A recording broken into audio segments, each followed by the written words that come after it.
All right, so you wanted to dive into the world of Emma Goldman.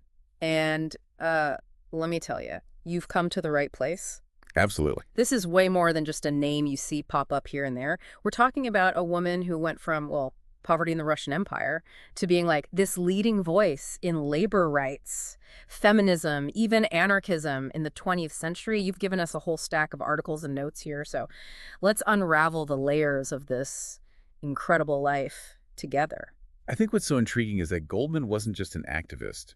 She, fully embodied her philosophy, always pushing for radical change, not just, little tweaks to the system. Yeah, and it all starts in a place you might not expect. Tsarist Russia, 1869. Born into a Jewish family, she faced poverty and anti-Semitism right from the start. Imagine having a childhood shaped by those experiences, not to mention a very strict authoritarian father, right? So Right. it's no surprise that from a young age, Goldman developed this deep distrust of authority in all its forms. Really, it's the foundation of all her radical beliefs. And at 16, she escapes this tough life, immigrates to the U.S., hoping for something better, but what does she find? Factories, long hours, the hard reality of industrial America. It was a crash course in capitalist exploitation, right? Here she is, land of opportunity. Ah. But she's seeing this huge gap between the American dream and the reality for working people. And all these experiences, they fueled her growing sense of injustice. And they really cemented her commitment to radical change. But it wasn't just witnessing it. There's this pivotal moment, or sources highlight, her fight for free speech.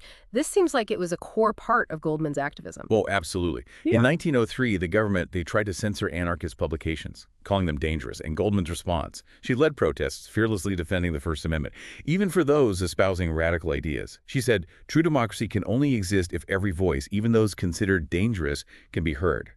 So you can see, this wasn't just about supporting certain causes. It was about the right to challenge the status quo. That's powerful. And her fight didn't end there. Our sources are very clear about her work advocating for workers' rights.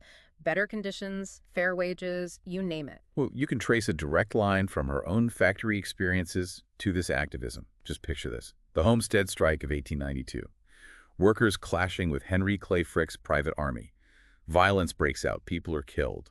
I mean, I can almost feel the energy of that event, just hearing you describe it. It's no wonder she became such a strong advocate for direct action. Strikes, protests, anything that could give workers a voice. Yeah, and this is where Goldman's thinking gets really interesting. She understood that these fights, for free speech, for labor rights, they weren't just isolated incidents. They were all connected, part of a larger system of oppression, a system she wanted to completely dismantle. And that brings us to another crucial part of her work, one that was just as radical for the time, her advocacy for women's rights. We're talking about birth control in an era where it was taboo to even mention it. This is where Goldman truly challenged societal norms.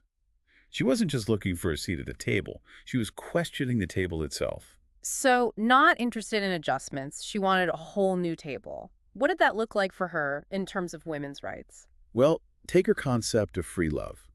It wasn't simply about sexual freedom, as many misunderstood it. For Goldman, it was about rejecting the confines of traditional marriage, which she saw as an economic arrangement. That often stifled a woman's autonomy. She believed love should be based on mutual respect, genuine affection, and above all, freedom of choice. Such a revolutionary concept, especially in the early 20th century. And of course, she didn't shy away from other controversial topics, like challenging the Comstock laws that criminalized information about contraception. Exactly. Goldman was a fierce advocate for reproductive rights. She believed women should have complete control over their own bodies, a very radical stance at the time. But her fight for freedom didn't end there. And that's where we'll pick things up in part 2. This is just the beginning when it comes to Emma Goldman.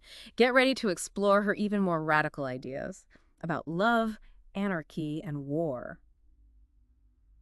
Okay, so we're back and ready to dig even deeper into the life and ideas of Emma Goldman. We left off with her pretty radical views on women's rights and free love, but our sources show she didn't stop there. She took it even further with her embrace of anarchism. And not just as like a political system, but like as a whole way of life. Yeah, that's really where Goldman's thinking becomes fascinating. For her, these weren't just like abstract concepts. They were all connected, a vision for a completely different way of being in the world. So let's unpack that for a second. We hear anarchy and we think chaos, but Goldman clearly had something else in mind. What did that actually look like for her? It was about true individual freedom, Yeah.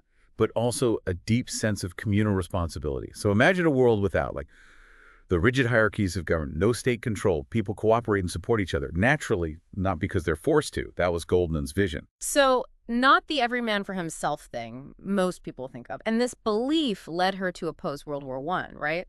Seeing it as like a capitalist venture that ultimately sacrifices the working class. Exactly. She saw right through the propaganda, recognized the war for what it was, a tool of the powerful, to further their own interests at the expense of everyone else. She even went so far as to found the No Conscription League and actively spoke out against the draft. Imagine the courage it took. In 1917 America, a nation totally caught up in war fervor. Yeah, that was a bold move. And, well, the government wasn't exactly thrilled about it. Oh, definitely not. She was arrested under the Espionage Act, imprisoned, and then deported in 1919, deemed a threat to national security for her anti-war views. I mean, it really shows her commitment, that she was willing to risk everything. I mean, deportation would silence most people, but not Emma Goldman. So what happened next? She kept going. Her activism continued abroad. She lived in a bunch of different countries, and she wrote a lot. But here's where things get really interesting. She became disillusioned with the Soviet Union. Whoa, wait, really? The land of the revolution, the place many thought, actually, embodied her ideals. Yeah, even the Soviet Union. Despite all the revolutionary talk, it didn't live up to Goldman's anarchist vision. She felt it had become too authoritarian, too much power concentrated in the state. She wrote a whole critique, My Disillusionment in Russia, exposing the hypocrisy she saw. It seems she wasn't afraid to call anyone out, even those supposedly on her side. So why does Emma Goldman, someone from the early 20th century, still matter today? What's her impact? Well, her ideas had a resurgence during the 60s counterculture movement. Think about all the movements that emerged then. Civil rights, second-wave feminism, anti-war protests. You can see threads of Goldman's thinking throughout. Her calls for total liberation, political, social, personal. So she was really ahead of her time, a visionary who paved the way for changes that continue today. But our sources also show Goldman as more than just a political activist. There's a human side to her as well. Like that famous quote, "If I can't dance, I don't want to be in your revolution." Oh yeah, that quote. It really captures her spirit. It wasn't just a quirky thing to say. It showed her belief that revolution wasn't just about politics, protesting. It was about embracing life fully, about joy, freedom, self-expression. It's such a powerful image, the dancing revolutionary fighting for a better world, but never losing sight of, living a vibrant, meaningful life. So we've covered so much. From her childhood in Russia to deportation from America, from labor strikes to free love, from free speech to her critique of even her allies. But there's one thing we haven't talked about yet, something that might shed even more light on her character and her motivations. So we've really explored her public life, her activism, these radical ideas. But our sources also kind of hint at this whole world of personal relationships that really shaped her path. I'm curious to hear more about that. Yeah, and these relationships, they were more than just personal. They were really intertwined with her political and intellectual growth. I mean, take Alexander Berkman, for example, a longtime friend and comrade. Berkman, he was a pretty prominent anarchist himself, right? Our sources mentioned that they were both, super involved in the movement. Yeah, they were deeply involved. And their relationship, it went way beyond just shared ideals. They were like intellectual partners, confidants, even co-conspirators. They actually planned an assassination attempt together. An assassination. Okay, this is getting interesting. Who were they targeting? Well, remember Henry Clay Frick, the industrialist who used his private army against the workers at Homestead. Oh, right. He was their target. So not just like random violence, but like a very deliberate act against someone they saw as like the embodiment of capitalist oppression. Exactly. For Goldman and Berkman, it was direct action against the system that they believed was inherently violent and unjust. But of course, the attempt failed. And Berkman ended up serving 14 years in prison. Wow, I can't even imagine how that must have impacted Goldman. It definitely solidified her commitment to fighting for the working class. And it deepened her critique of capitalism.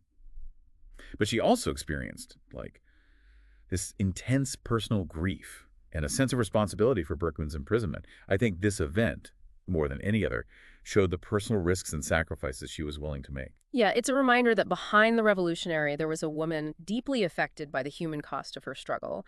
But our sources also talk about a very different kind of relationship with Ben Reitman, a doctor, who shared her views on, free love. Reitman was a complex character himself, a real free spirit, advocate for sexual freedom. Their relationship was passionate and tumultuous, which I think reflects Goldman's own changing views on love and commitment. It seems like she really lived a life full of these intense relationships and this unwavering dedication to her ideals. So as we wrap up this deep dive into the life of Emma Goldman, what's the takeaway here? What's her lasting legacy? I think it's the power of one person to challenge the status quo, to push boundaries, to demand more from society. Goldman, she just refused to be silenced, even when it meant prison or exile. Her belief in free speech, her radical stance on labor rights, women's rights, her embrace of anarchism, it all shows a level of courage and conviction that you don't see very often. And she did it all with this passion, a real zest for life. She never lost sight of the importance of, joy and personal freedom. Even if you don't agree with everything she said, you have to admire her dedication to creating a more just world. Absolutely. She reminds us that real change, it takes more than just tweaking things here and there. It takes reimagining the whole system, the foundations of power and freedom. And that message, it's still relevant today, maybe even more than it was back then. So listener, what resonates most with you? After this deep dive into Emma Goldman, is it her unwavering belief in free speech, her views on labor, women's rights, her embrace of anarchism? Or maybe it's her legacy as a symbol of resistance and the pursuit of a better world? Yeah, whatever stands out. One thing's for sure. Emma Goldman was a force to be reckoned with. She made us think critically about power, freedom, and what it really means to live a meaningful life. I think that's her true legacy and something we can all learn from. She was a writer, a speaker, an activist, a lover, a thinker, a remarkable figure who really defied easy labels. And we hope this deep dive has given you a glimpse into the complexities of her life and the power of her ideas. And maybe it sparked a curiosity to learn even more, to delve deeper into her writings and speeches about this incredible woman who dared to imagine a different world